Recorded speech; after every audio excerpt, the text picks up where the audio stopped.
El primer ministro israelí Benjamín Netanyahu disolvió el gabinete de guerra. La decisión se da justo una semana después de la salida de uno de sus integrantes, el centrista Benny Gantz, y en medio de las presiones de ultraderechistas para formar parte del órgano. Con el cierre de inscripciones de candidaturas, inicia oficialmente en Francia la campaña electoral de cara a la primera ronda de los comicios legislativos del 30 de junio. Los candidatos tendrán menos de 2 semanas para conquistar a los votantes. En la Unión Europea comienzan las negociaciones para renovar los altos cargos del bloque luego de las elecciones al Parlamento Europeo.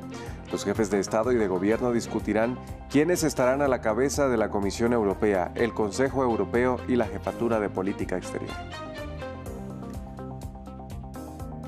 Hola, ¿qué tal? Bienvenidos a una nueva emisión de Noticias en France 24. Los saluda Andrés Mesa Muñoz. Empezamos en Israel con la noticia de la disolución del gabinete de guerra por parte del primer ministro Benjamín Netanyahu. Este órgano, creado el 11 de octubre tras el ataque de Hamas, había sufrido un revés hace una semana con la salida del ex general y político centrista Benny Gantz debido a diferencias con Netanyahu. Para analizar este tema saludamos a Lorenzo Maggiorelli, él es profesor de Relaciones Internacionales. Lorenzo, bienvenido a France 24.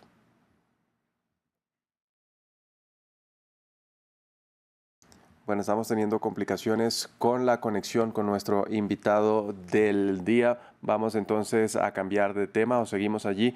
De otro lado, Noruega decidió aumentar la financiación a la Agencia de la ONU para los Refugiados Palestinos, la UNRWA.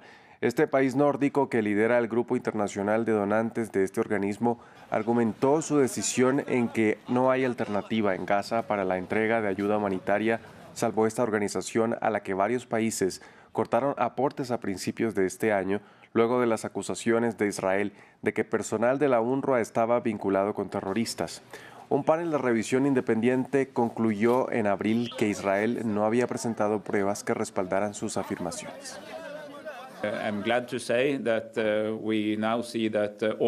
Me alegra decir que ahora vemos que casi todos los donantes que suspendieron su apoyo han regresado. La situación financiera es mejor de lo que podría haber sido si esto hubiera continuado, pero por supuesto todavía no es buena. Por ahora estamos para complementar nuestro apoyo. Fue muy importante transmitir ese mensaje porque simplemente no podemos aceptar que agencias claves de la ONU, del organismo mundial, estén sujetas a este tipo de críticas colosales e injustas a lo largo del tiempo. No solo se critica a la UNRWA, sino a todo el sistema de Naciones Unidas, y eso no debe tolerarse. Al mismo tiempo, fuimos claros desde el primer día que si los individuos eran culpables de transgresiones, había que responder a ellas, pero no mediante el castigo colectivo de todos los palestinos a través de la suspensión de fondos de la UNRWA. No hay alternativa ni hoy ni en el futuro previsible al trabajo de la UNRWA. Y como lo mencionábamos anteriormente, la noticia del día es la disolución del gabinete de guerra por parte del primer ministro Benjamín Netanyahu. Este órgano, creado el 11 de octubre tras el ataque de Hamas, había sufrido un revés hace una semana con la salida del ex general y político centrista Benny Gantz debido a diferencias con Netanyahu. Veamos el informe. Una decisión que se veía venir. Benjamín Netanyahu disolvió su gabinete de guerra este 17 de junio. Un órgano conformado después del mortífero ataque de Hamas del 7 de octubre, integrado por 6 miembros, 2 de los cuales dimitieron hace una semana: el exgeneral Benny Gantz y su socio Gadi Eisenkot, quienes argumentaron la falta de rumbo del gobierno israelí y la ausencia de estrategia para la posguerra en la Franja de Gaza. El gabinete de guerra fue una condición previa para la consolidación de una unidad nacional de este gobierno, una condición previamente establecida por Benny Gantz, pero con su salida, el gabinete de guerra ya no existe y sus funciones tendrán que ser reemplazadas. Ahora Netanyahu deberá consultar sus decisiones sobre la guerra con un gabinete de seguridad. La disolución se considera como una gestión simbólica que impediría la inclusión de ministros radicales de extrema derecha como Itamar Ben-Gvir, quienes venían presionando para entrar en el órgano. También podría significar el fin de la coalición de gobierno que ganó las últimas elecciones. Mientras que en las calles, el descontento contra el gobierno es cada vez más notorio. Durante los últimos meses, los sábados se han convertido en día de protestas, manifestaciones que se han extendido a días de semana. Siento el dolor de las familias, siento el dolor por el simple hecho de que se unan a nosotros y cada día contamos nuevos cadáveres.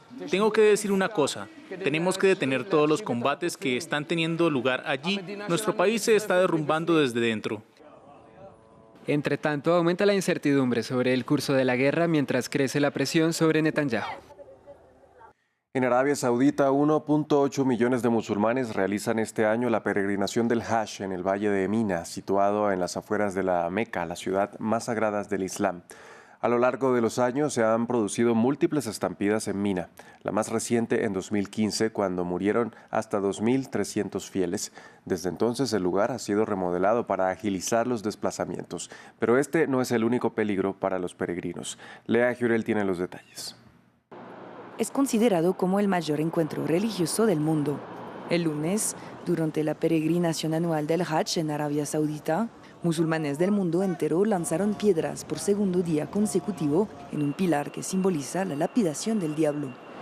He venido aquí para apedrear al diablo. Es nuestro segundo día en Mina. Siento que mi culpa se ha aliviado. Me siento en paz. Y pedimos a Dios que acepte nuestras plegarias y su perdón para nosotros y para todos los peregrinos.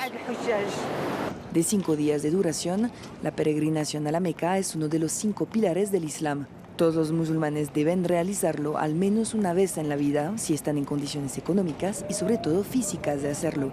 En los últimos años, los ritos anuales han tenido lugar durante el verano saudita, que se caracteriza por un calor extremo, y en 2024, las autoridades de varios países ya han informado de la muerte de al menos 20 personas.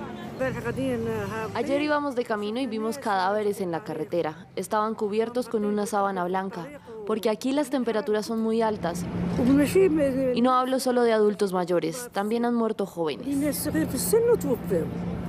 El año pasado, el Ministerio de Salud saudita registró más de 8.000 casos de insolación entre los peregrinos debido a las altas temperaturas, mientras que murieron al menos 240 personas, muchas de ellas procedentes de Indonesia, según las cifras anunciadas por varios países, pero que no especificaron las causas de los fallecimientos. Está prevista una tercera lapidación el martes, antes del tawaf de despedida o vuelta alrededor de la Kaaba de forma cúbica en la Meca. Francia cerró las inscripciones para las candidaturas a las elecciones legislativas anticipadas tras la victoria de la extrema derecha en las europeas.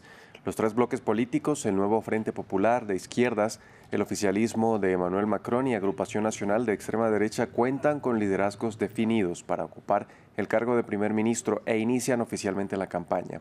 577 sillas están en juego, mientras los candidatos tendrán menos de 2 semanas para convencer a los votantes. Está la alianza liderada por la Francia insumisa, está la alianza liderada por la Agrupación Nacional, los extremos, lo que sería una catástrofe para el clima social en el país, porque sería una situación de desunión en todas partes, conflicto en todas partes, pero también sería una catástrofe para la economía y el empleo. Los jefes de Estado y de Gobierno de la Unión Europea comienzan este lunes las negociaciones para renovar sus altos cargos tras las elecciones al Parlamento Europeo con 4 puestos en juego. Desde Bruselas, nuestra corresponsal Esther Herrera nos contaba quiénes tienen opciones para ocupar dichas posiciones. Una semana después de las elecciones europeas toca ahora ya la negociación de los cargos, de quién sucederán ahora a los líderes de las instituciones europeas. Los líderes europeos se reúnen hoy aquí en Bruselas en una cena informal a partir de las 6 de la tarde, hora local, con la esperanza de poder llegar a un principio de acuerdo. Aunque en Bruselas nunca se descartan las sorpresas, los favoritos serán Ursula von der Leyen para presidir la Comisión Europea. El hecho de que su partido, el Partido Popular Europeo, haya tenido una mayoría muy holgada en el Parlamento Europeo le hace partir como favorita para poder repetir en el cargo. Ella, de hecho, está nominada por su propio partido, aunque esta premisa no es siempre algo que se cumpla. Lo cierto es que Ursula von der Leyen ha jugado mucho y muy bien sus cartas en las últimas semanas para asegurarse este puesto. La presidencia del Consejo Europeo que actualmente tiene Charles Michel podría recaer esta vez en la mano de los socialistas, con António Costa, el ex primer ministro portugués, parte como favorito desde hace tiempo, a pesar de que a finales del año pasado tuvo que dimitir por un supuesto escándalo de corrupción en su propio gobierno. Nunca ha estado imputado, nunca se han demostrado ninguna prueba de que él estuviera al tanto de este supuesto caso de corrupción y de hecho siempre ha tenido muy buena relación, siempre ha sido muy bien valorado entre sus socios europeos y también con la presidenta de la Comisión Europea, Ursula von der Leyen. También se da casi por seguro que Roberta Metsola va a repetir como presidenta del Parlamento Europeo. Y por último está quién sucederá a Josep Borrell en la jefatura de la diplomacia europea. Suena con mucha fuerza desde hace mucho tiempo la liberal y actual primera ministra de Estonia, Kaja Kallas. En su contra puede jugar que sea famosa sobre todo por su mano dura, especialmente contra el Kremlin, que le haga ser demasiado dura con Rusia, pero lo cierto es que juega a su favor también el hecho de que sea mujer y también de un país del este. Se va a hablar mucho sobre este tema, tiene que haber un equilibrio geográfico de género y también de fuerzas políticas. Hoy estaremos pendientes de qué es lo que ocurrirá aquí. Y en medio del incremento de las tensiones geopolíticas en el mundo, el gasto en armas nucleares se dispara ya que las potencias nucleares modernizan sus arsenales. La campaña internacional para la abolición de las armas nucleares y el Instituto Internacional de Estocolmo para la Investigación de la Paz publicaron el lunes 2 informes sobre el tema. Veamos. La carrera armamentística está en marcha. En el mundo hay 9 estados con armas nucleares: Estados Unidos, Rusia, China, Reino Unido, Francia, India, Israel, Pakistán y Corea del Norte. 91,4 mil millones de dólares es lo que gastaron estas 9 potencias el año pasado para modernizar sus arsenales de armas atómicas en un contexto de crecientes tensiones geopolíticas, según el informe de la ICANN publicado este lunes.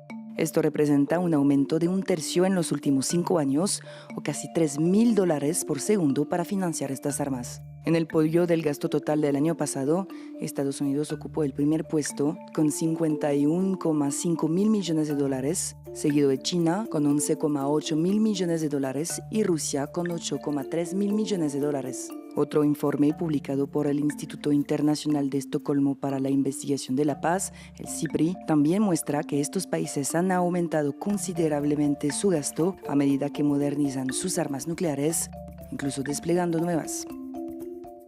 Pasamos a Alemania. Un grupo de organizaciones sociales lanzó este lunes una campaña con la que buscan que se prohíba al Partido Alternativa para Alemania. Una iniciativa que se da luego de que el partido de extrema derecha fuera la segunda formación más votada en las elecciones europeas. Una de las voces de dicha campaña es el director del monumento conmemorativo del campo de concentración de Buchenwald, quien acusó a la AfD de repetir terminología nazi y de representar posiciones contrarias a la dignidad humana. El hecho de que los nazis pudieran llegar al poder se debió al hecho de que la República de Weimar les permitió abusar de la democracia para derribarla según sus propias reglas. Y es por eso que la segunda lección que debemos aprender de la era nazi es que los partidos anticonstitucionales deben ser privados de la oportunidad de utilizar los medios de la democracia para abolirla.